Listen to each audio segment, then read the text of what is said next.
Greetings, friends, and welcome to my guide on the Savage Burden of the Father. This encounter has high DPS checks, requires raid coordination, and healing checks. This fight also has a hard and rage timer of 13 minutes. I will go into each of the mechanics as we make our way through the phases. There are many ways to do this encounter, all leading to success. While I will not be covering every possible way, I will be going over the strategies I have learned and variations of it. Alright, let's get started. The first thing you'll notice about the manipulator is that there are 4 legs and it is stationary. We kill the right hind leg first. One annoying thing about this fight is that depending on your role, you will be struggling somewhat with the camera. I say that because from time to time it is difficult to see underneath the boss while executing certain mechanics. The first leg is pretty simple though. Here are a few things to watch out for. Hydrothermal Missile. Instant cast, high damaging AoE cleave that originates from the target. This usually hits for around 14k damage. This attack should be mitigated if possible with either your tanking stance or a cooldown to compensate, and sometimes both. The manipulator will weave this in between auto attacks at fixed intervals, so it is key to know when this ability is coming.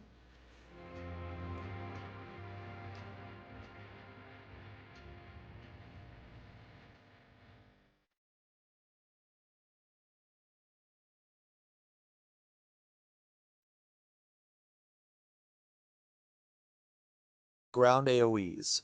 3 ground AoEs will go out dealing moderate damage. This mechanic's pretty simple, just avoid them.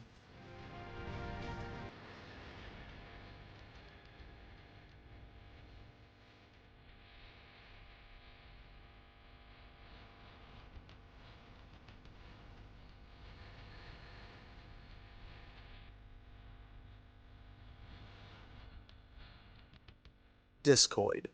A blue doodad will go over a random player's head. Shortly after, 6 orbs will spawn from the sides of the arena.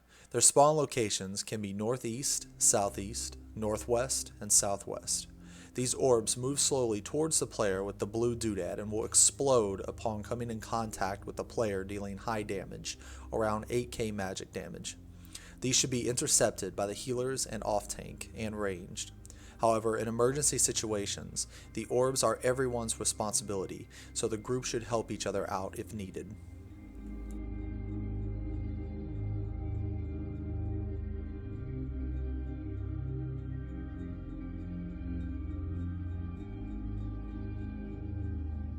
Perpetual Ray. High damaging magical ability that also drains TP and MP unless stunned. If stunned properly, it will not drain TP or MP, and it will do low damage. At fixed intervals, one of the legs will release steam. This indicates that the manipulator is preparing Perpetual Ray. The leg that releases steam needs to be stunned immediately.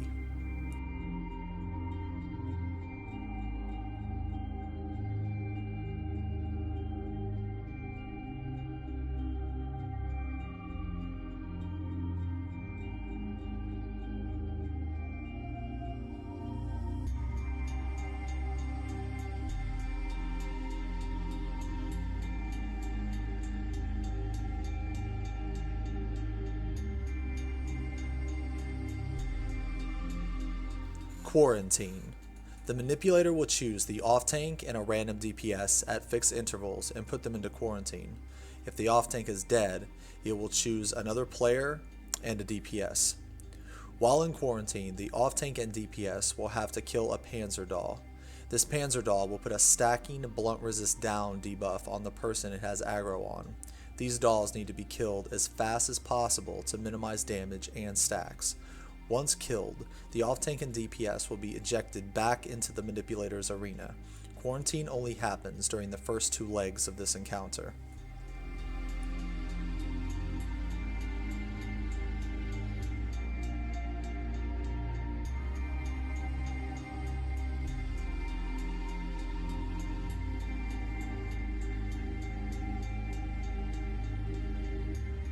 Once the leg is killed, the manipulator itself will become targetable for a brief period. Once it becomes untargetable again, it will cast Mortal Revolution. Casted raid-wide damaging magical ability that becomes stronger each time it is cast. Everyone should be topped and shielded for this attack. Ideally, you will only want to see one quarantine during the first leg. The reason for this is to make the next quarantine easier. You can either tank swap by provoking the boss or leg after the first leg is dead, or have the same tank go in again.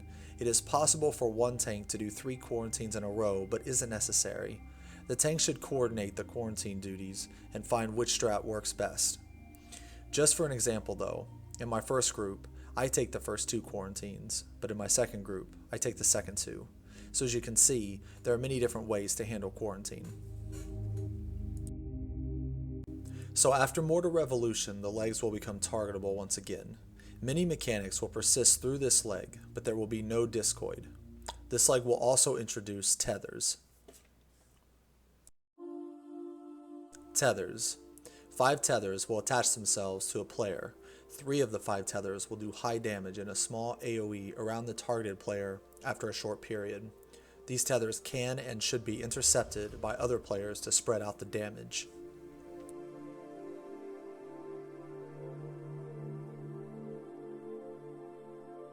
We have our tether target move inside of the leg and have all melee and tanks DPS at max melee range while grabbing tethers. The ranged and healers also try to grab them. Be sure to not be stacked up and be spread out because the tether will do its damage in a small AoE around the target or the person that intercepted them. If the tether target dies, the boss will gain a stacking buff of increased damage, which will usually result in a wipe, so do everything you can to complete the tether mechanic properly.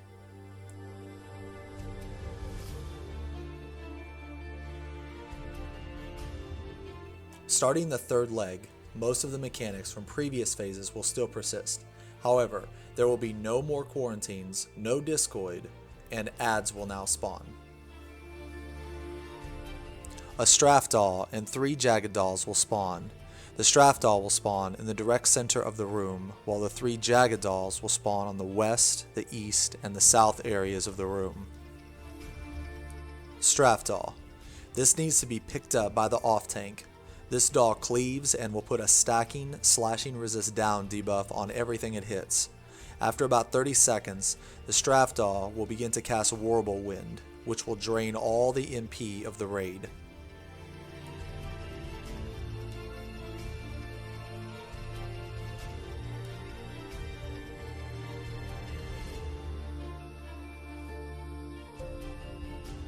Jagged Dolls. These dolls do low damage and have low HP. They also pulse and put stacks of luminous ethereoplasm on everyone within 8 yalms. If any member of the group accumulates 4 stacks, they will explode, dealing massive raid-wide damage and killing the raid. Also, if these Jagged Dolls get too close to the Strafdal, they will tether and explode, dealing their current HP when they become tethered as raid-wide damage called reducible complexity. Lastly, if the Jagged Dolls are killed before fed to the Strafdal, they will resurrect with full HP. Okay, so at this point in the encounter is where a vast majority of strategies will differ, but they all will work. Some groups kill every Strafdal for DPS reasons. Others will kill some, but let others die. While I will not be going into all of them, I will go into how both my groups handle it. Keep in mind though, if a Strafdal casts Warble Wind, all MP of the raid is depleted. Healers will have to use MP restoration abilities around this to ensure they have mana when they need it, if you choose to not kill the Strafdals. Okay, so the off tank picks up the Strafdal, and we get the Jagged Dolls to around 10% before running them into the Strafdal. This will kill each Jagged Doll fed. We then completely ignore the Strafdal and let it cast Warble Wind. Dark Knight should use Soul Survivor on the Straf to get the instant mana back, immediately following the drain. On this leg, it is extremely important to see only one set of ads. If needed, save melee limit break 1 or 2 to ensure this happens. Tethers will go out shortly before Warble Wind's cast, so be sure to handle those appropriately. The Strafdal will no longer cleave when tethers come out, so it is safe to run in front of it if your tether point happens to be inside the leg. Once this leg dies, the manipulator will become targetable once again and cast Mortal Revolution. This one will hit a little harder than the previous ones, so be prepared for it.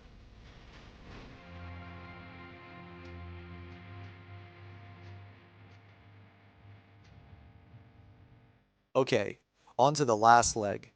This leg will have many mechanics from the previous phases except for Tethers. It will also introduce a new mechanic. Nisi. Casted ability that will put 2 passable debuffs on 2 people, red and blue. These debuffs start at 30 seconds and 5 stacks. They will do damage over time, and the damage per tick is based on the amount of stacks. Nisi is needed to survive the mechanic Royal Pentacle that comes later in the fight. Here is another point in the fight where 2 completely different strategies come into play. One strat carries Nisi to the final phase of the encounter, and the other drops it immediately. The strat both my groups use is to drop Nisi, which is what I will be going over. Props to Lucrezia for coming up with this. Dropping Nisi eliminates a lot of healing and makes the fight a lot easier than doing the Royal Pentacle mechanic as intended. I will be going over that strategy. The sack strat will differ from group to group depending on DPS and how fast Limit Break builds. Healer LB3 is crucial in the last phase of this encounter, and certain variables will slightly dictate how you ensure that LB is available. At the beginning of the 4th leg, the manipulator will cast Nisi. The affected players should stay away from everyone and let the timer run out on Nisi so it drops. This leg will have Discoid and adds, along with Hydrothermal Missile, Ground AoEs, and Perpetual Ray. So handle these mechanics properly and help each other out on Discoid. There should be 2 sets of adds that spawn.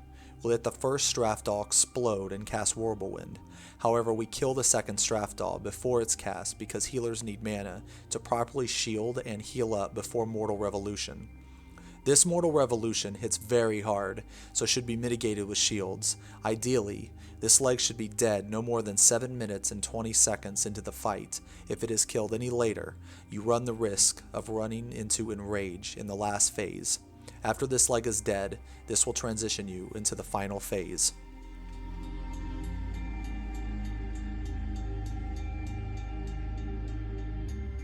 Okay, in the final phase, some mechanics will still persist with slight variations. This phase will also introduce 2 new mechanics.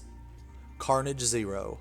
This casted ability will target 4 random people and deal moderate AoE damage, so stay spread out for this attack. This can be deadly when paired up with other mechanics like Discoid or Reducible Complexity, so be careful when this ability is casted and be sure to have everyone topped up. Dolls. Same as previous phases. If using the sack strat, no tank swaps are needed. Hydrothermal Missile. Same as previous phases. Ground AoEs. Again, same as previous phases. Discoid. 6 orbs will still spawn. However, the last orb will be a bigger orb. This larger orb deals massive damage and must be split with as many people as possible, excluding the main tank. It will put a stack of vulnerability on everyone it hits for a short amount of time. Perpetual Ray. In the last phase, this is a mechanic damaging ability, dealing massive damage spread across multiple hits and must be mitigated. This ability comes immediately after Royal Pentacle.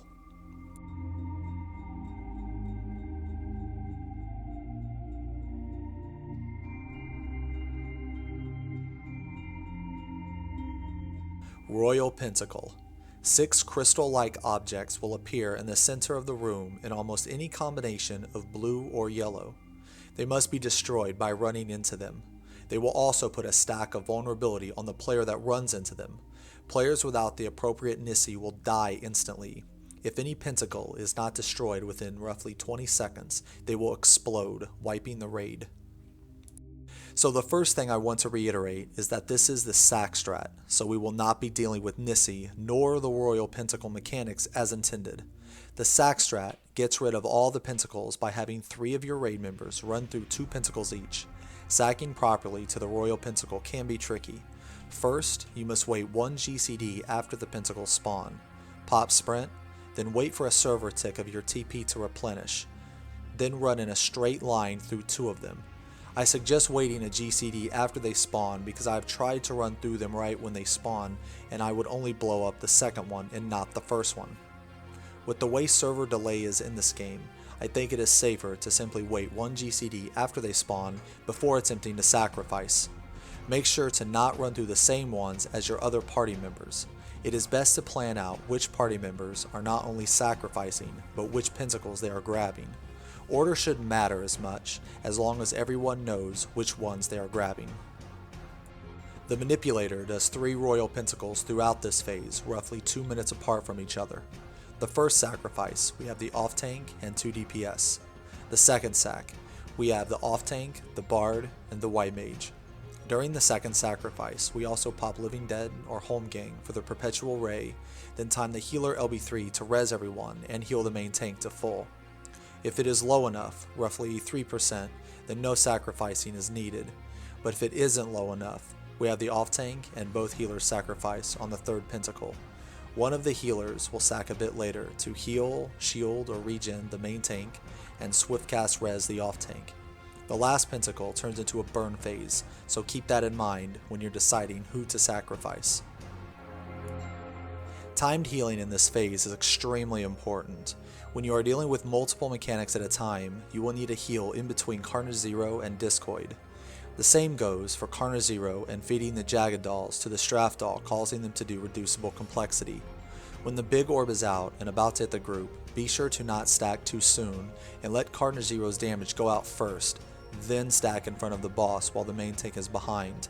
If the main tank gets targeted with Discoid, you may need to body block the orb and intercept it so the main tank does not get hit. The main tank in the group may also have to reposition to the sides depending on which side the big orb comes from. I'll put the order of the abilities in this phase in the description below to help prepare and plan things out. But yeah guys, that's all I got. I hope this guide was helpful and will lead to some sweet cheesy kills. Good luck guys.